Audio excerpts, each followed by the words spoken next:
Francisco de Assis Rodrigues, 72 anos, conhecido como Chico Rodrigues. Nasceu em Recife, é casado e pai de 3 filhos. Engenheiro agrônomo, empresário. Atualmente é senador da República pelo estado de Roraima. Foi vereador de Boa Vista, eleito 5 vezes como deputado federal, vice-governador e governador por 9 meses. Tem uma extensa vida política. Já disputou 10 eleições e ganhou 9. Atuou como vice-líder do governo Jair Bolsonaro no Senado Federal. Em fevereiro deste ano, foi eleito presidente da Comissão Temporária Externa para acompanhar a situação dos Yanomamis em Roraima. Vive no estado desde 1982 e é a favor do garimpo. O senador Chico Rodrigues é o entrevistado de hoje no Conversa Política. O que o Chico fazia antes da política? Olha, antes da política, eu sou engenheiro agrônomo de formação, trabalhei graças a Deus, tive uma grande escola, aliás, 2 escolas. Primeiro com o Marco Maciel, né, em Pernambuco, com quem eu trabalhei 5 anos no governo. Depois vim para Roraima e tive outro grande professor, que foi o nosso saudoso Otomar de Souza Pinto. Trabalhei durante toda a sua vida em Roraima, né, como secretário de Agricultura, depois como vereador, depois como deputado federal, vários mandatos. E continuo nessa caminhada depois de 10 eleições disputadas e 9 vitórias. Olha eu só. disputei 10 eleições, ganhei 9, né? E isso aí, na verdade, me dá uma responsabilidade gigantesca sobre os ombros, né? E assim eu me dedico, enfim, faço o que é possível para dar o melhor pelo nosso estado de Roraima. Você fala aí de 10 eleições, me parece que é uma pessoa que nasceu para fazer o que faz. Você se sente assim? Pois é, você na verdade tocou no meu ponto fraco. Isso aí às vezes eu me pego a pensar exatamente essa longa vida política, né? Porque não é comum você disputar 10 eleições e sair vitorioso pelo reconhecimento, primeiro pela vontade de Deus, segundo pelo reconhecimento das pessoas do teu estado, né? E claro que isso aí é uma forma de você aumentar mais ainda o teu compromisso com o teu trabalho. E assim eu tenho feito, né? Em todos os mandatos, eu tenho, ao longo dos mandatos, eu vou me avaliando, vendo onde é que eu posso ser melhor e trabalhando por Roraima e pelo Brasil. Então vamos só resumir aqui. Você foi vereador quantas vezes? Eu fui vereador 1 vez. Aí depois... Fui deputado federal 5 vezes. Vereador para deputado federal. Para deputado federal. Ficou 5 mandatos. 5 mandatos de deputado federal. Depois eu fui vice-governador do Anchieta Júnior, que era governador à época. Depois assumi o governo do estado, quando ele saiu para se candidatar ao Senado. Depois perdi a eleição para a dona Sueli Campos. Né? Depois passei mais 4 anos pensando, meditando e olhando o futuro. E graças a Deus o futuro surpreendentemente chegou com a eleição de uma vitória gigantesca para o Senado. E hoje estou aqui. Foi surpreendente, na verdade. Eu acompanhei a eleição de 2018. Pois é. Foi surpreendente, até porque as pesquisas mostravam um cenário diferente. Você lembra disso? Exato, né? Eu era o 6º na pesquisa quando começou a campanha. Mas tem uma coisa que ninguém apaga na vida: história. Né? E eu tinha realmente uma história de trabalho dedicado às pessoas, principalmente às pessoas mais humildes. E a gratidão das pessoas mais humildes, ela é fantástica, porque elas sentem exatamente a tua franqueza, o teu desprendimento e teu amor com a dedicação para elas, né? E foi assim, tem sido assim, e se Deus quiser vai continuar sendo assim também. Agora, senador, a gente olha aqui, a gente chega no seu escritório, a gente vê seu escritório praticamente abarrotado de fotos de você com pessoas simples, pessoas do povo. Isso é uma característica que se reflete quando a gente pergunta sobre você para as pessoas. Dizem que você é uma pessoa muito humilde, muito próxima do povo. Você se enxerga desse jeito? Você acha que política, por exemplo, deveria ser assim uma condição necessária para todo político? Olha, obviamente cada um tem o seu estilo, né? Obviamente que cada político, cada pessoa tem o seu estilo próprio e talvez não, seguramente pela minha origem, né? O meu pai era caminhoneiro. Eu fui criado no interior do Nordeste. A minha mãe era enfermeira de cidade do interior. Então eu fui criado sempre naquele ambiente de reciprocidade, de amizade, de franqueza, de fraternidade e tal. E isso aí eu digo sempre que é o meu DNA, né? E eu não deixo de olhar pelo retrovisor da vida, né? E vou fazendo cada dia mais o que eu posso para conseguir, na medida das minhas possibilidades, abrigar os interesses das pessoas que mais precisam, né? Essa semana eu estava em Brasília conversando com o ministro Carlos Fávaro, da Agricultura, e ele falava para mim, Chiquinho, você vem aqui pedir basicamente pela agricultura familiar, para atender o pequeno produtor, enquanto outros querem o agronegócio, as grandes atividades do setor produtivo, você sempre focado na agricultura familiar. É porque é quem mais precisa e tem muito pouco apoio, né? Então é assim, o meu estilo é esse e não tem como mudar, né? Porque esse DNA você não altera. Você pode até ajudar a modificar, mas você não altera teu modo de vida, teu sentimento, teus sonhos, enfim. Agora, Chico, quando a gente olha assim, uma carreira como a sua, a gente tem que entender que, por mais que você seja uma pessoa benquista pela população, tenha muitos votos, você conquistar vários mandatos significa que você entende do jogo político. Você sabe fazer, digamos assim, navegar nos meandros da política. E é isso que eu queria, a sua análise, né? De quando você começou até hoje. Você sente mudanças no modo de fazer política no Brasil? Qual é a sua avaliação hoje da política, digamos assim, num sentido mais macro mesmo? Ou de fato não mudou nada, continua a mesma coisa? Olha, na política há sempre uma mudança, uma renovação, um estilo, as oportunidades. E eu diria que de 1988 para cá, e lá já se passaram muitos anos, né? A política do Brasil ela foi se adaptando, cada governante com seu estilo, cada momento da vida mundial se alterando. Hoje você tem um veículo de comunicação que é em tempo real, que é a internet, com todas as suas redes, etc.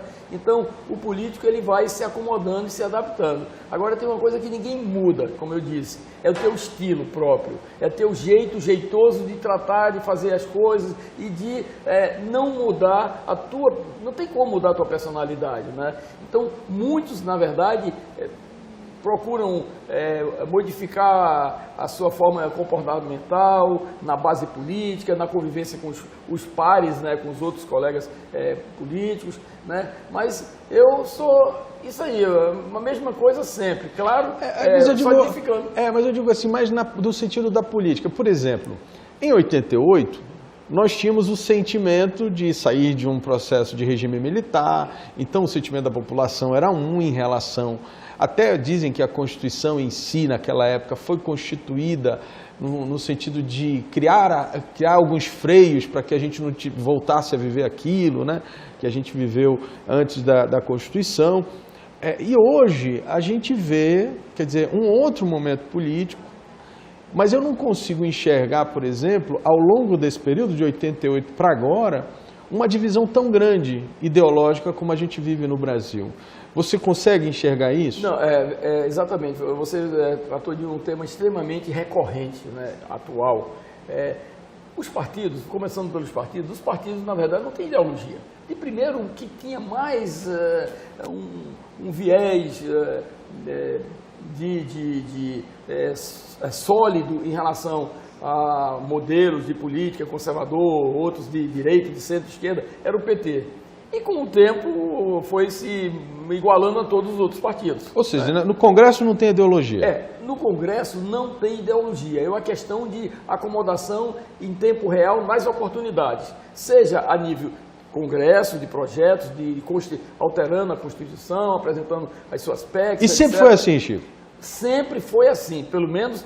O tempo que eu tenho de vida pública, houve uma certa acomodação, até porque a formação sociológica do Brasil, ela veio levando, na verdade, nesse caminho. Os partidos se encontram, os políticos estão em um partido de centro hoje, de direita hoje, amanhã, de esquerda depois. Então, não tem aquela linha focal que tinha. Inclusive, eu diria que na época do Vargas, na época até antes da Revolução, né, de 64, né, ainda tinha alguma coisa de ideologia. Hoje não, hoje é tempo real, é pegada, é exatamente aquilo que o país precisa. São reformas importantes para o país, são interesses do conjunto da sociedade que você tem que defender, obviamente, né, e isso aí você vê nas votações. Pois é, mas não abre um espaço aí, Chico, eu queria a sua opinião, exatamente. Quando a gente entende que o Congresso ali, ele está deixando de lado as suas ideologias, não existem, a questão realmente são o entendimento dessas lideranças, dos políticos que estão à frente, não corre um risco da gente estar fazendo coisas muito mais com base no entendimento dessas pessoas que hoje ocupam cadeiras no Congresso, do que do sentimento das pessoas na sociedade? Eu digo isso porque, por exemplo, agora mesmo a gente teve a aprovação de um nome para o Supremo, né? O Congresso Nacional votou agora, esse mês. E a gente sentiu no seio da sociedade ou parte dela pelo menos, né? Uma reação a essa indicação por relações pessoais que existiam entre o indicado e o presidente da República. Esse é só um exemplo, tá? Mas eu digo, no geral, os projetos, você acha que essa visão de que lá dentro a coisa se resolve a partir dos interesses dos partidos, né? Será que isso não distancia um pouco da vontade desse povo, que é o que você diz que o Congresso defende? Olha, na verdade, o Congresso é a caixa de ressonância da sociedade, ponto. Ali tem parlamentares, tanto senadores quanto deputados federais, das mais diferentes matizes possíveis. E aí você tocou num assunto recente agora, eu tive a oportunidade de receber no meu gabinete a visita do Zanin, do hoje ministro Zanin, né? Passou quase 2 horas no meu gabinete, conversando, mostrando a sua história, falando das relações dele com o presidente, como advogado do presidente, como qualquer outro poderia ter sido, né? E, obviamente, pela capacidade dele, um homem da academia, professor universitário, um advogado de projeção nacional, apesar de jovem ainda, mas... E eu fui, inclusive, nas redes sociais, principalmente aqui no Estado, alguns, na verdade, criticando, porque eu apoiava a indicação do Zanin. Então, veja bem, alguém deveria ser indicado. E eu sentia, com os meus colegas senadores, que havia uma tendência majoritária de olhar pelo lado profissional do ministro Zanin. Então, não seria eu, sozinho, um voto isolado, que iria discordar. Ouvir a apresentação dele de uma forma didática, de uma forma segura, de uma forma, inclusive, constitucional, se referindo a todos os ditames constitucionais que ele tem que seguir. E você tem que acreditar nas pessoas, né? Então, o senhor foi convencido pela apresentação dele? Eu fui convencido exatamente pela apresentação dele, pela franqueza, transparente como uma janela sem vidros, nas suas palavras, nas suas posições. E isso, na verdade, como legislador, eu tenho que levar em consideração também. Peço, inclusive, àqueles que não compreenderam assim a minha decisão de votar no Zanin, que ele, a partir de agora, é um ministro da Suprema Corte. Diferentemente de alguns que a maioria da população brasileira discorda no jeito, no método, nas ações, etc., mas nós esperamos que ele tenha essa conduta cartesiana. Tem uma coisa na vida que se chama gratidão, não prescreve, né? E, obviamente, por tudo que passou, com culpa ou sem culpa, não sou eu que vou julgar o presidente Lula, né? Ele foi de uma capacidade jurídica invejável, né? Então, o doutor Zanin doutor Cristiano Zanin, ele foi de uma capacidade intelectual e jurídica invejável, obstinado, defendendo os interesses do seu cliente, era um cliente dele, como você ou eu poderia ter sido, enfim, né, qualquer pessoa da sociedade, e aí você faz um corte vertical. De um lado, a pessoa que conviveu foi advogado do presidente. Mas você acha que tem como dissociar isso? Olha, veja bem, amizade, já disse, amizade não prescreve, né? Isso não tem como vão continuar dissociar amigos. a amizade. Vai Agora, ter aquele momento de uma ligaçãozinha ali, dizer, ó, Zanin, isso aqui e tal, sim, não vai? Mas veja bem, se ele, na verdade, prevaricar, aí é onde está a diferença entre o céu e o inferno. Né?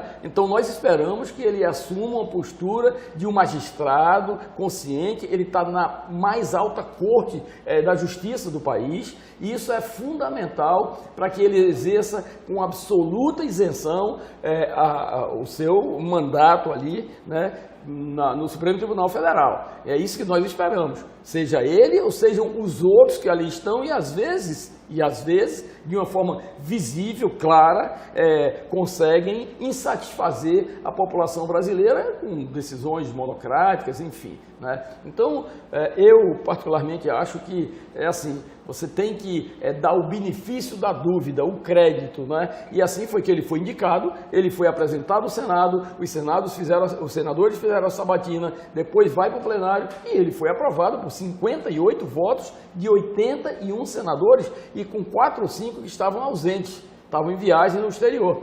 Então, veja, eu acho que é assim, a gente tem que ter essa capacidade de decidir, né? Capacidade de enxergar o que é melhor para o Brasil. Não é o melhor para o ministro Zanin, não é melhor para o Supremo, não é melhor para o senador Chico Rodrigues, para você, enfim, é o que é melhor para o Brasil. E vamos torcer que ele exerça com absoluta isenção o seu mandato como ministro do Supremo. Agora, senador, já que a gente está falando do Judiciário, a única instituição que pode avaliar a conduta do Supremo Tribunal Federal é o Senado, é onde o senhor está. E uma das críticas da sociedade não se trata de tirar ou colocar ministros do Supremo, mas, vamos dizer assim, a inércia do Senado diante das demandas que a sociedade ou parte da sociedade coloca para o Senado avaliar. Por exemplo, existem vários pedidos, né, lá no Senado para se avaliar a conduta dos senadores. Aqui a gente não está dizendo se tem culpa ou não tem, né, mas simplesmente a função do Senado em avaliar essas condutas. Qual é a sua opinião sobre isso? Olha, a sua observação é absolutamente correta. Eu acho que em várias matérias o Senado, na verdade, tem sido não omisso, mas, na verdade, tem deixado a discussão, que é uma discussão nacional, é uma vontade intrínseca da sociedade brasileira sem resposta. Isso é claríssimo, né?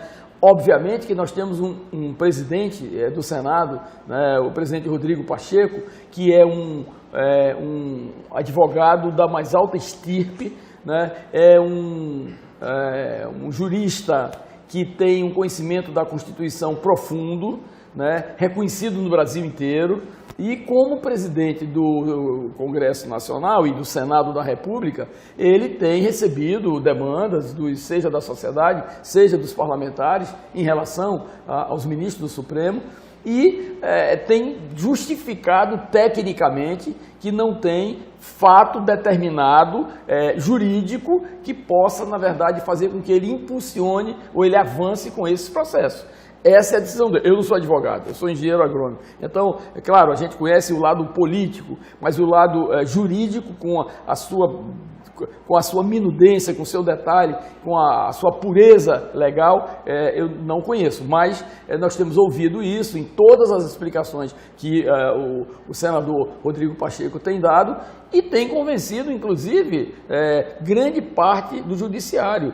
Né? Tanto aqueles que exercem a profissão em algum cargo público, seja nos tribunais inferiores, enfim, em qualquer instância do direito, seja na parte política. Claro que a pressão da sociedade reflete nos senadores. Mas assim, o que eu digo é o seguinte, por exemplo, eu acho que a democracia brasileira, todo mundo diz, é até um jargão, né? Ela é muito nova e tal. Mas a gente precisa entender também que os instrumentos da nossa Constituição, eles foram praticamente todos já testados, menos esse. Por exemplo, já tivemos impeachment de governador, já tivemos afastamento, já tivemos processos contra senadores, já tivemos agora recente contra deputados federais, a questão do Daniel da Silveira, né? Era uma barreira que também foi ali de alguma forma, né? Até essa discussão em torno da inimputabilidade, né, dos discursos dos parlamentares, isso ainda está em discussão, né? Quer dizer, qual é o limite disso? Há limite, não há limite? Se o que o senhor fala fora da tribuna é protegido pela imunidade parlamentar ou não? Tudo isso está sendo discutido, mas ninguém discute, né, a questão relacionada a impeachment de ministros do Supremo. Isso me parece algo que ainda está dentro do âmbito da política, algo muito acima. Isso não seria parte de, vamos dizer assim, de uma certa hegemonia judiciária em cima dos parlamentares? Digo isso porque os parlamentares, pelo que a gente ouve, têm medo, né, de ficar puxando, esticando essa corda com o judiciário. O que você acha? Olha, eu entendo o seguinte, todo poder tem que ter sobre ele um poder que limite os abusos. Todo poder tem que ter sobre ele, acima dele, um poder que limite os abusos. E, infelizmente, o Supremo Tribunal não tem nenhum poder sobre ele que limite os excessos que tem sido... O senhor considera que eles têm absolutamente excessos? Verdadeiro? Que tem excessos ali que, na verdade, na linha jurídica pode justificar, mas você tem que ver o corte vertical da sociedade. Nós tivemos recentemente os episódios, né, de 8 de janeiro, enfim, e teve casos absurdos ali. Claro que o cara que vai colocar uma bomba para explodir um caminhão de gasolina, isso aí não é excesso, é um criminoso. E o Supremo teria que agir de uma forma dura, né? Mas a grande maioria, até para entender que era uma reação... uma reação coletiva dos insatisfeitos, etc. Legítima, né? E legítima, constitucional. Absolutamente legítima. Não poderia, na verdade, ser tomada da forma com que foi, né? Tem depoimentos que é difícil você concordar, ou é impossível você concordar com as decisões do magistrado, que assim tomou essas decisões, né? E a sociedade está cobrando dele, está cobrando do Supremo, está cobrando dos parlamentares, principalmente do Senado da República, que deveria ser esse poder que limitasse esses abusos. Os poderes são harmônicos e independentes entre si, tudo bem, mas cada um no seu quadrado, cada um com as suas atribuições. E nesses excessos é onde o Senado Federal deveria realmente agir. Agora, nós esperamos que haja um realinhamento. Pois é, mas o senhor acha que, por exemplo, se o Senado não reagir de alguma forma, tá? A essa atuação, vamos dizer. Eu defendo, inclusive, o que alguns juristas já falam, de que deixou de ser ativismo judicial, passou a algo além, né? Já estão fazendo, de fato, militância para alguns juristas, não sou eu que estou dizendo. Por que eles defendem isso? Porque, por exemplo, vamos entrar no marco temporal, né? O Congresso está debatendo essa matéria. Cabe ao Congresso Nacional legislar sobre questões, né, relacionadas a questões de indígenas, questões de terras da União e etc. E existe, obviamente, um único caso que está sendo discutido lá no Supremo, que trata, inclusive, de uma terra no Paraná, uma situação lá no Paraná, mas que, se decidido lá, terá repercussão geral, ou seja, terá valor para outras demandas relacionadas a essa mesma questão. Ou seja, o Judiciário, mais uma vez, tentando antecipar um processo de legislação que está sendo discutido no Congresso Nacional. E isso não é a primeira vez, senador. Na verdade, em relação ao Supremo e a algumas decisões que a sociedade discorda, e a sociedade, queira ou não queira, é a caixa de ressonância. Mas eu digo mais assim, mas o que eu falo é assim, é o que o senhor falou, a harmonia entre os poderes. O senhor não acha que há necessidade do Supremo, por exemplo, aguardar? Claro, absolutamente. Primeiro, não há mal que dure, um velho adágio, e nem bem que não se acabe. Não há mal que perdure, nem bem que não se acabe. Então, essas decisões, muitas vezes, que deixam a sociedade inquieta e na dúvida e revoltada, na maioria das vezes, né, ela vai acabar. Uma hora ou outra ela vai acabar, né? E nós esperamos que seja logo. Você falou aí em relação exatamente ao marco temporal, porque o Supremo quer tomar uma decisão que é uma decisão legislativa. Sim. Para isso é que existe o Congresso, fazer as leis, as normas, etc. E eu, primeiro, sou literalmente a favor do marco temporal, né? Com isso não vai criar nenhum problema, por exemplo, especialmente para as comunidades indígenas, já têm suas áreas protegidas, devem sim serem mais apoiados pelo Estado brasileiro, e nós vivemos recentemente o episódio do Yanomami em Roraima, vamos já falar sobre por isso. falta exclusiva de apoio do governo federal. Lá eles estavam largados, os índios e Yanomamis estavam lá largados. E não adianta ser contrário, porque eu conheço o problema, né? Então, é assim, e o Supremo Tribunal Federal tem que, na verdade, ver exatamente essa harmonia e esse peso e contrapeso, porque senão não precisa Congresso. Se o Supremo continuar decidindo da forma como tem decidido, para que Congresso? Para que Câmara? Para que Senado? Né? Não, eu dou um outro exemplo, para a gente não falar só desse, porque depois a gente volta para a questão dos indígenas, que é a questão do uso de drogas, né? Estão discutindo lá uma matéria que trata do que é, o que pode ser crime ou não, até onde é consumo, até onde é ilegal. Quer dizer, no meu entendimento, a legislação vigente, ela proíbe. Então, se tem que alguém discutir a legalidade do uso ou não, não é o judiciário. O judiciário ele tem que aplicar o que diz a norma, né? Então lá, no meu entendimento, é mais um ativismo, é uma pauta que de repente eles defendem lá, né? E estão querendo dar um caráter de legalidade. Essa é a minha visão. E aí a gente vê mais uma vez o Congresso sendo colocado de joelho por uma decisão, porque eles se assim decidirem, vão de certa forma legalizar o consumo no Brasil.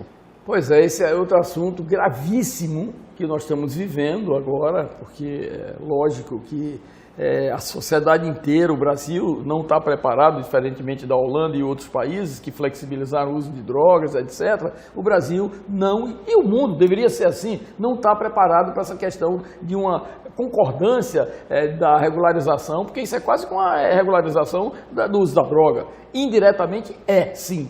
Né? E nós temos que discordar veementemente. Espero que haja uma reação dura do Senado, né, para que o judiciário não possa, na verdade, como você disse, legislar o judiciário legislando. Aí é um absurdo, né? Mas acredito que esse novo momento, ele é um momento de acomodação, de reflexão. O Supremo Tribunal Federal, que tem juristas da mais alta estirpe, devem assumir o protagonismo, sim, porque não estão assumindo.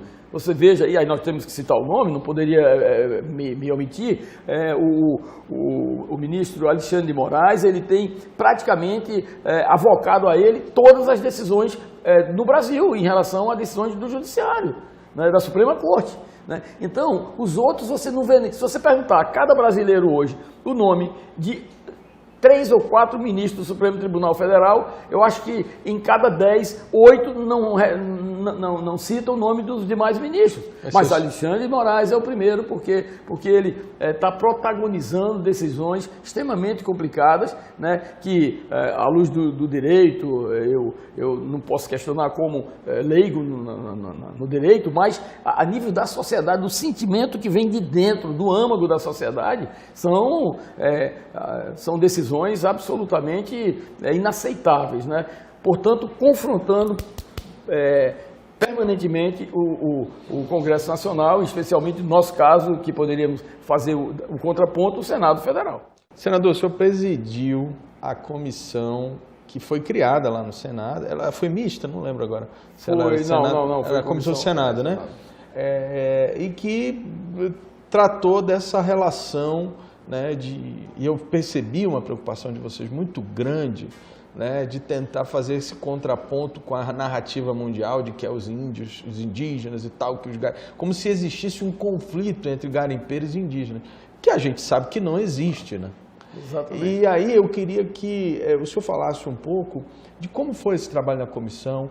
O senhor sentiu interferência do governo federal no trabalho de vocês, no sentido de tentar direcionar o que vocês estavam apurando, ou dificuldades por parte do governo federal em dar acesso a vocês, ao que estava sendo feito? Como é que foi esse trabalho? Não, veja bem, pela minha experiência, pelo meu trânsito, fui escolhido exatamente por essa capacidade de negociação. Como era um tema muito polêmico no momento, alguns diziam, olha, tu vai ter uma pressão gigantesca, essa comissão vai ser explosiva e tal. Tranquilo, serena, algumas no início, alguns senadores queriam, tomaram posições mais duras, e nós fizemos uma coisa que é própria da nossa ação política. Pacificamos e mostramos para os colegas senadores que ali não tinha conflito, ali tinha que ter solução. E aí assim foi apresentado, o senador doutor Irã foi o relator, né, se debruçou com a sua equipe, com a consultoria do Senado, os 8 senadores que fizeram parte até diziam, olha, está dividida, 4 do governo e 4 contra, e eu considerado como contra.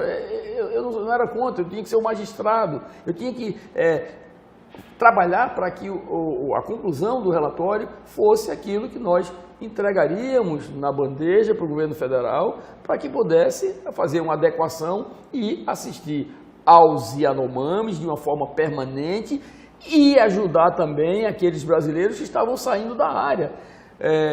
Porque eles precisam de quê? Eles precisam de crédito social, eles precisam da Minha Casa Minha Vida, que o governo acabou de lançar, Minha Casa Minha Vida, dos benefícios que o cidadão brasileiro precisa, né? E, lógico, também criar outras alternativas para a exploração de áreas minerais no nosso estado que possam abrigá-los. Claro que não é um trabalho do dia para a noite. Esse trabalho está sendo feito, nós temos conversado muito com o ministro das Minas e Energia, que foi meu colega, senador também, né? E com o pessoal da CPRM, enfim. E hoje, o nosso trabalho tem sido um trabalho que foi muito elogiado, porque não houve um conflito em 15 sessões da comissão, não tivemos um conflito sequer. Viemos 3 vezes a Boa Vista. O relatório já saiu, né? O relatório já foi publicado, já foi entregue na mesa e tal. O presidente Rodrigo Pacheco deve apresentar nas próximas sessões do Senado, né? Mas foi um trabalho de resultado propositivo. E o que vocês propuseram ali? Olha, primeiro que tem que haver uma manutenção e controle permanente de assistência dos índios Yanomami. Ponto. Isso é pacífico, para evitar que, olhando pelo retrovisor, não aconteçam os mesmos problemas anteriores.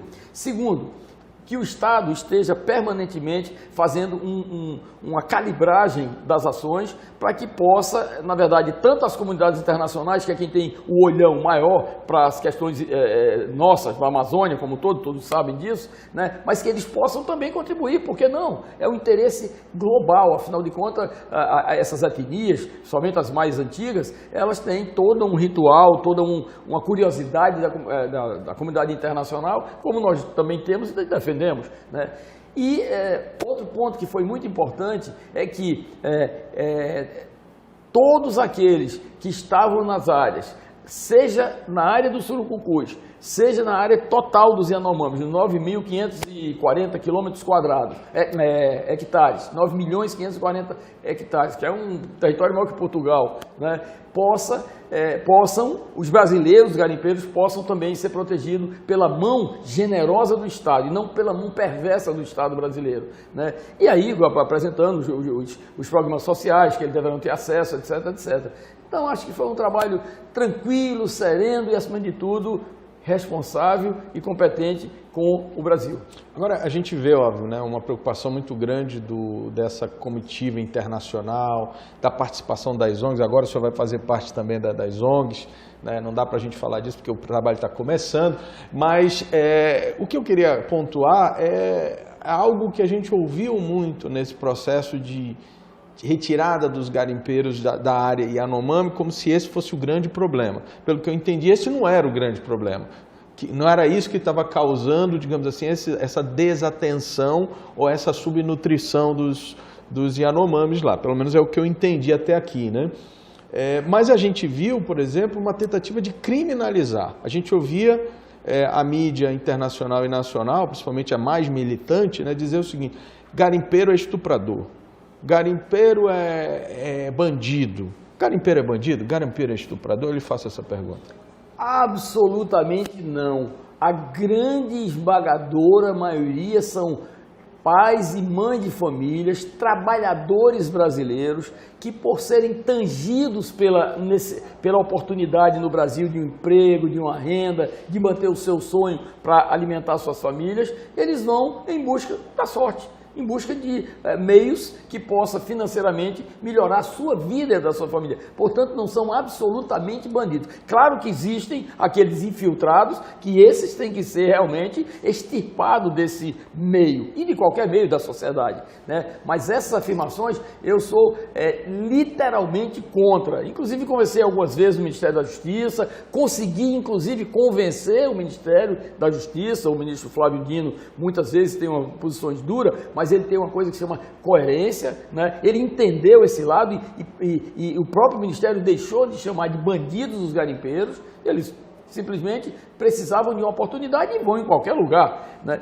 Então, na verdade, hoje eu diria que o Estado brasileiro está acompanhando com muito mais informações. Ou seja, por esse lado foi bom, né? Exatamente, por esse lado foi bom, porque hoje está acompanhando com muito mais informações, né, essa questão de garimpagem em áreas indígenas, o artigo 231 e 232 da Constituição Federal. Exatamente. O regulamento é ilegal, mas não pode permanecer a vida toda na ilegalidade. Ou né? seja, se chegar, é isso que eu estou dizendo, né? Está se chegando no momento em que vai ter que se definir isso para resolver essa questão. Exatamente. O ponto fulcral é exatamente esse. Tem que encontrar o caminho para que o Brasil, que é essa verdadeira província mineral global, o Brasil, na verdade, ouro, nióbio, urânio, tantalita, casterita, terras raras, etc., os grandes minerais estratégicos para a humanidade estão aqui no Brasil, seja na área dos Yanomamis, seja em outras áreas que não são áreas demarcadas, seja em outros estados, né? Então, esse planejamento da questão mineral brasileira é que tem que ter uma precisão cirúrgica para que nós possamos auferir com esses lucros e essas exportações benefícios para a sociedade brasileira. Senador, queria agradecer a sua disponibilidade de nos atender, né? Acho que hoje foi uma pequena aula aí de Brasil e principalmente de Amazônia dentro dessa visão. E eu tenho tentado fortalecer cada vez mais ampliar um pouquinho mais a visão do Brasil sobre o que acontece aqui na Amazônia. Vamos acompanhar de perto a CPI das ONGs, porque eu acho que essa é uma discussão profunda de Amazônia, que envolve esses organismos internacionais, e a gente precisa, obviamente, colocar uma luz sobre essas questões e o Brasil entender o que está acontecendo aqui, não é isso, senador? Muito obrigado. Eu acho que é exatamente isso. Nós estamos trabalhando, estamos dedicados, até porque eu compreendo que hoje o papel do governo, como de outros governos anteriores, é exatamente esse: melhorar as condições de vida da população brasileira, com análises propositivas, mas, acima de tudo, entregando para a sociedade brasileira aquilo que é importante. Afinal de contas, queiram ou não, nós somos a 9ª economia do planeta. Queiram ou não, nós somos o país mais cobiçado dentre todos os quase 200 países que compõem o grupo de países da ONU, da Organização das Nações Unidas. Portanto, esse continente chamado Brasil é aí onde mora a esperança. Obrigado.